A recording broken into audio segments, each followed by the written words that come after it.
नमस्कार, मैं हूं आशीष कुमार सिंह और आप देख रहे हैं मोदी फैक्टर।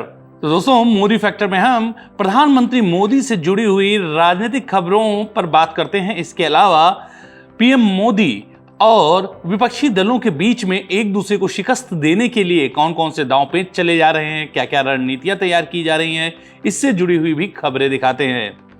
मोदी फैक्टर के इस एपिसोड में आज हम बात करेंगे हॉट सीट आजमगढ़ लोकसभा के बारे में। देखिए, मैनपुरी और कन्नौज की तरह आजमगढ़ भी एक ऐसी सीट है जहां पे मुलायम सिंह यादव के परिवार की साख दांव पर लगी हुई है। आजमगढ़ की सीट समाजवादी पार्टी के संस्थापक मुलायम सिंह यादव की चहेती सीटों में से शामिल होती थी। 2019 में यहां से अखिलेश यादव भी सांसद रह चुके हैं। हम बात करते हैं सन 2022 की। उत्तर प्रदेश में विधानसभा चुनाव होने हैं। ऐसे में अखिलेश यादव को विधानसभा चुनाव लड़ना होता है और वो आजमगढ़ सीट से अपना इस्तीफा दे देते हैं और यहाँ पे वो होने वाले उपचुनाव में अपने भाई धर्मेंद्र यादव को चुनाव में उतार देते हैं। ऐसा लग रहा होता है कि धर्मेंद्र यादव ये चुनाव आसानी से जीत लेंगे, लेकिन ऐसा होता नहीं है। चुनाव का नतीजा आता है वो पूरे प्रदेश को चौंका देता है। होता यह है कि बीजेपी के जो भोजपुरी स्टार दिनेश लाल यादव उर्फ निरहुआ जो होते हैं, वो धर्मेंद्र यादव को चुनाव में शिकस्त दे देते हैं। और यही नहीं, इस शिकस्त के बाद चर्चाओं का बाजार गर्म हो जाता है कि बीजेपी ने समाजवादी का जो अभेद्य किला था उसको भेद दिया है। बहरहाल 2024 में होने वाले लोकसभा चुनाव में एक बार फिर समाजवादी पार्टी ने धर्मेंद्र यादव को यहां से प्रत्याशी के तौर पर उतार दिया है। अब ऐसे में सवाल यह उठता है, क्या अखिलेश यादव अपनी हार का बदला लेना चाहते थे या फिर वो अपने परिवार को सेट करने के लिए धर्मेंद्र यादव को यहां से उतार रहे हैं? दोस्तों, हम आपको बता दें कि समाजवादी पार्टी ने अभी तक सिर्फ 5 यादवों को टिकट दिए हैं और ये पांचों यादव मुलायम सिंह यादव के कुनबे से आते हैं, यानी कि परिवार के अलावा किसी भी यादव को अभी तक टिकट नहीं दिया गया है। बहरहाल आइए 2022 के चुनावी आंकड़ों पर एक नजर डालते हैं। बीजेपी के कैंडिडेट दिनेश लाल यादव उर्फ निरहुआ को 3,12,000 वोट मिलते हैं। वहीं समाजवादी पार्टी के कैंडिडेट धर्मेंद्र यादव को 3,05,000 वोट मिलते हैं। जबकि बात करें अगर हम बहुजन समाजवादी पार्टी के उम्मीदवार गुड्डू जमाली की, तो वो 2,66,000 वोट पाते हैं।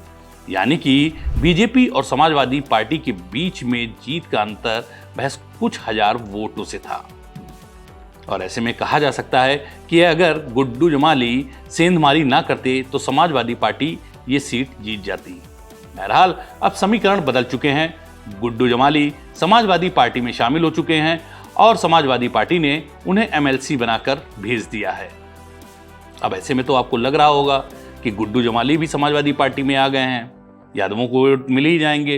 तो ऐसे में तो बिल्कुल एकदम समाजवादी पार्टी की जीत जो है वो एक तरफा है।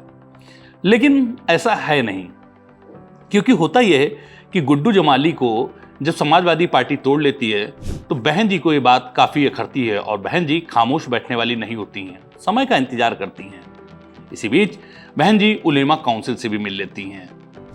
उलेमा काउंसिल आजमगढ़ के चुनावों में बहुत महत्वपूर्ण भूमिका निभाती है। बहरहाल बहन जी पहले तो भीम राजभर को टिकट देती हैं, लेकिन जैसे ही चुनाव नजदीक आता है वो भीम राजभर को सलेमपुर का टिकट थमा देती हैं और उतार देती हैं पसमंदा समुदाय से आने वाली सबीहा अंसारी को। क्या जातीय समीकरण है आजमगढ़ के, उन पर नजर डाल देते हैं तो समझने में आसानी होगी कि आखिर इस त्रिकोणीय मुकाबले में जीत कौन हासिल करेगा।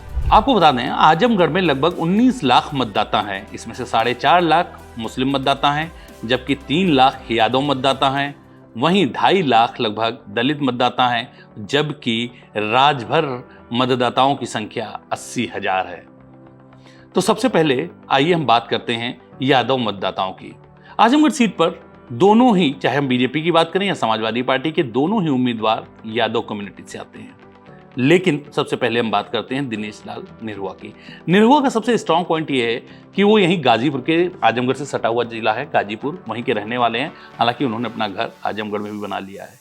जबकि धर्मेंद्र के ऊपर आरोप ये लगता है कि रहने वाले इटावा के हैं, वहाँ से आकर यहाँ पे इलेक्शन लड़ रहे हैं और ये बाहरी कैंडिडेट हैं। और ये बाहरी होने का ठप्पा इसलिए भी चल रहा है, या कहें ये मुद्दा जोर शोर से इसलिए भी उछल रहा है क्योंकि जब अखिलेश यादव सांसद रहे या उससे पहले जब मुलायम सिंह यादव भी यहाँ सांसद रहे, तो उस सांसदी के दौरान ये लोग कभी लौट कर आजमगढ़ क्षेत्र में नहीं आए। यानी कि यहाँ की जनता को जो अपने सांसद से मिलना होता था तो या तो उनको इटावा जाकर मिलना पड़ता था, या दिल्ली जाकर मिले, या फिर लखनऊ में जाकर मिले। यानी कि उनके सांसद आजमगढ़ में मौजूद नहीं रहते थे और इससे यहाँ के लोगों को भारी समस्याओं का सामना करना पड़ता था। ठीक वही आरोप धर्मेंद्र यादव को झेलना पड़ रहा है। इसके अलावा निरहुआ एक भोजपुरी स्टार हैं। वो फिल्मी एक्टर होने के साथ साथ एक बहुत लोकप्रिय गायक भी हैं। क्षेत्र में उनकी पकड़ भी है, लोकप्रियता भी है, लोग उनको पसंद भी करते हैं। और ऐसी स्थिति में जो उनकी लोकप्रियता है उसके मुकाबले में धर्मेंद्र यादव ठहरते नहीं हैं। अब हम बात करते हैं मुस्लिम मतदाता की। जिस तरीके से समाजवादी पार्टी ये सोच रही थी कि कांग्रेस के साथ उसका गठबंधन है और मुस्लिम वोट एक तरफा उसको पड़ेगा, यादवों के वोट उसको मिलेंगे ही, तो ऐसी स्थिति में उसके लिए सीट आसानी से निकल जाएगी। और ये समाजवादी ही पार्टी क्या, ये सभी को लग रहा था कि आजमगढ़ की सीट समाजवादी पार्टी के लिए कोई बहुत टेढ़ी की साबित नहीं होगी। लेकिन मायावती की चाल के आगे सब कोई धराशाही हो गए हैं। मायावती ने सबीहा अंसारी को उलेमा काउंसिल की सलाह के बाद उतारा है। हम आपको बता दें, गुड्डू जमाली भी जब 2,66,000 वोट पाए थे तो उलेमा काउंसिल की मदद उन्हें मिली थी। उलेमा काउंसिल काफी महत्वपूर्ण स्थान रखती है।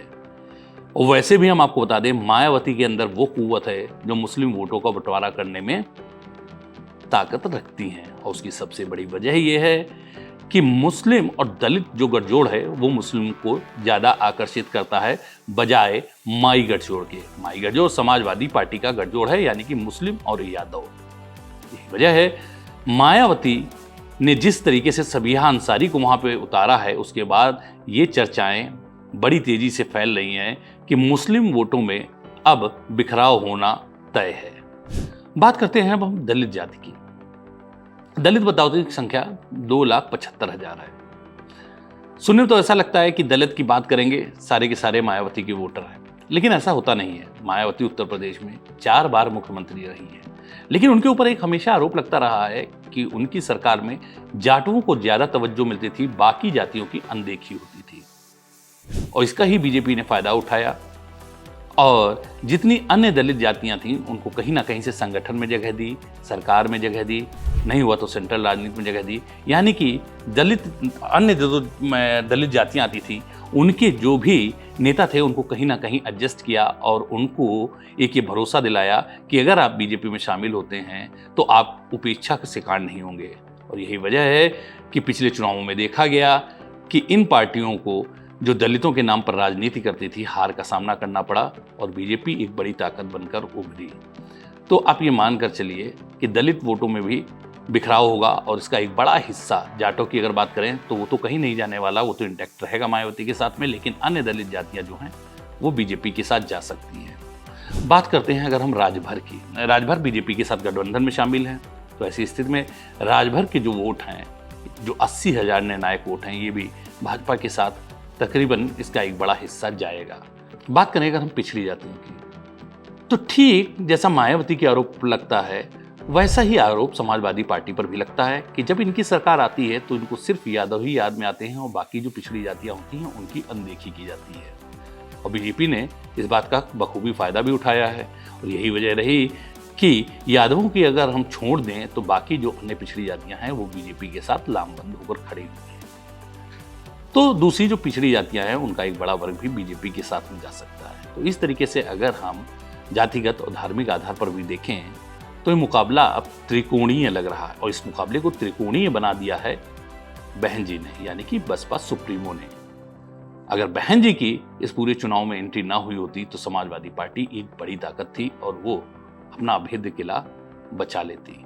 लेकिन अब जिस तरीके की स्थितियां बन रही हैं उससे लग रहा है कि वोटों का अगर बंटवारा होता है तो ऐसे में बीजेपी को फायदा पहुंच सकता है। ये तो बात रही जातिगत समीकरणों की। एक और बहुत बड़ा फैक्टर है, चाहे आजमगढ़ से मुलायम सिंह यादव रहे हों या अखिलेश यादव, हालत ये होती थी कि जिले की जो विकास की योजनाओं की भी बैठक होती थी उनमें भी ये लोग शामिल नहीं होते थे। आजमगढ़ की गिनती बहुत ही उत्तर प्रदेश के पिछड़े जिलों में होती है। यही नहीं, आजमगढ़ आतंकवादियों के लेकर बहुत ज़्यादा बदनाम हो चुका था। हालत ये होती थी कि आजमगढ़ जिले का आदमी अगर देश के किसी हिस्से में जाता था तो उसे होटल में कमरे नहीं मिलते थे, रहने के लिए किराए पर फ्लैट भी नहीं मिलते थे। आप हालत का अंदाजा इसी से लगा सकते हैं कि पूरे देश में कोई भी आतंकवादी घटना होती थी तो सबसे पहले आजमगढ़ के संजरपुर गांव में छापा मारा जाता था और कहीं ना कहीं वहां के किसी न किसी मुस्लिम युवक की संलिप्तता उस घटना से पाई जाती थी। तो आजमगढ़ में कानून व्यवस्था एकदम ध्वस्त हो चुकी थी। कहाँ आजमगढ़ पहले कैफी आदमी जैसे शायरों के नाम से जाना जाता था, कहाँ एक बार उसकी छवि जो थी वो आतंकवादियों के गढ़ के रूप में बन गई थी। तो बीजेपी के आने के बाद में कानून व्यवस्था दुरुस्त हुई है और काफ़ी दिनों से कोई भी आतंकवादी घटना में आजमगढ़ से कोई भी युवक पकड़ा नहीं गया है। तो लोगों ने जो एक ठप्पा लगा हुआ था उससे भी राहत की सांस ली है। इसके अलावा चाहे हम बात मुलायम सिंह यादव की करें या अखिलेश यादव की, इन्होंने जीत हासिल की, ये इसे अपना गढ़ मानते रहे, लेकिन इसके विकास के लिए आजमगढ़ के कुछ इन लोगों ने खास काम नहीं किया और इसको ही लेकर यहाँ के लोगों में खासी नाराजगी भी रही कि हमने इतनी बार इन लोगों को अपने घर की जिंदगी से समझा, लेकिन इन्होंने आजमगढ़ के साथ सौतेला व्यवहार किया। बीजेपी की बात करें तो चाहे उत्तर प्रदेश के मुख्यमंत्री योगी की बात करें या प्रधानमंत्री मोदी की, इन लोगों ने आजमगढ़ में समाजवादी पार्टी का किला ध्वस्त करने के लिए पूरी ताकत झोंक दी।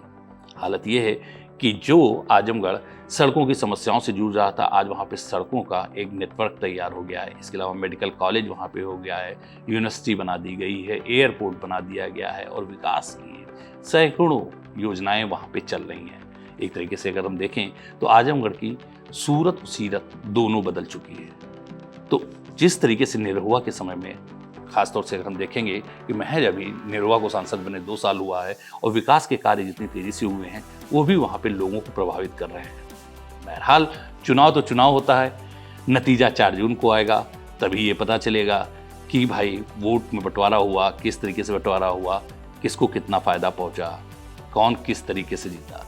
लेकिन उससे पहले अगर मौजूद जो स्थितियां हैं, परिस्थितियां हैं, समीकरण हैं, उन सब पर नज़र डालें तो मुकाबला त्रिकोणीय है। लेकिन इस त्रिकोणीय मुकाबले में मायावती की एंट्री और उनके दांव के चलते अब ऐसा लग रहा है कि अगर बीजेपी के निरहुआ जीत जाते हैं तो इसमें कोई आश्चर्य नहीं होगा।